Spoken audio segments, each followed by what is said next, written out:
So I'm going to show you what I did here. This is top bar hive sticks. Got a little groove cut in there for the wax. And I have a top bar hive I've been wanting to start for a while. And I put bees in it once and they didn't stay. They built a little bit of comb and left. So I've been looking for a start and I finally found one. So I got these top bar hive sticks. And I got these ladies' hair clamps.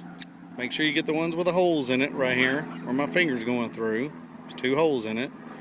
And I zip tied to the waxy side. The side's going to be inside the hive. I zip tied those clamps right there with zip ties. Didn't do it tight, just nice and loose. And then when I cut the comb out of this swarm that I'm taking out of right here, this hive that I'm taking out, you just open that up and clamp it on the comb and you hold it on the bottom of that frame. And the bees will go ahead and stick comb to the rest of it and go ahead and take care of the rest of it. This is just a temporary. And after they get huge, you can go in there and cut that out of there if you want. And I happened to find a box on the way here. I was looking for a good box. I was going to use this green Tupperware container here, but I didn't want to cut any holes in it or do any work to it.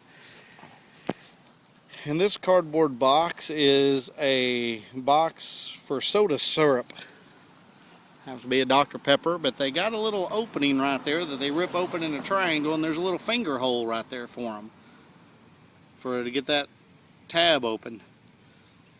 And it's a good tough box, and as you can see, my frame boards are just sticking out of it, and they're just sticking out of the other side, and I just cut a slot in there and that worked real great. And inside this water meter right here was 4 sheets of comb. And I was able to go in there. If you see where those sticks are and how tall that box is, one of those combs is just about touching the bottom, and that's the one the queen's on. The rest of them are all a little bit shorter. But there is honey, there is brood, and I did see the queen. And right now it is, I'm going to guess, about 3 o'clock in the middle of the day. It's not too hot. And I wore a veil, but I really didn't need to. These bees were pretty calm. Now that I say that, I got one buzz in my ear. But these bees are pretty calm, and they're slowly working their way in there, and hopefully as the night comes, they'll all get in there, and I'll come get them back tonight. And they want to be in right there. And there is a couple of spaces right up in there between my boards. They've been going in there too, but also I gave them that nice little opening right there, cardboard landing, and they can get through there. But these boxes are really nice. I got it at a convenience store out of their dumpster. And I think I'm going to try to go get some more for next year when I do swarms next year and stuff like that. But nice tough boxes. That's the way I did it. I went inside this water meter, and I want to put some previous videos on, but inside this water meter I pulled the lid off. Inside there was comb, and you still see there's quite a few bees in there. But as the afternoon goes on, I'm going to leave that lid kind of loose. Hopefully they'll all get up in there, and see, there goes one in there right now, and there's some trying to go up into the top. Hopefully after the afternoon goes on, they'll smell that queen and they'll get back up there and get in there with her, and then I'll just come pick up this box and take it home.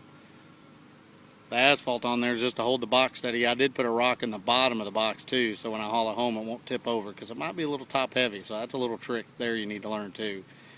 Might want to put a rock in the bottom of the box so when you haul it home it won't tip over with all that wax and honey in the top.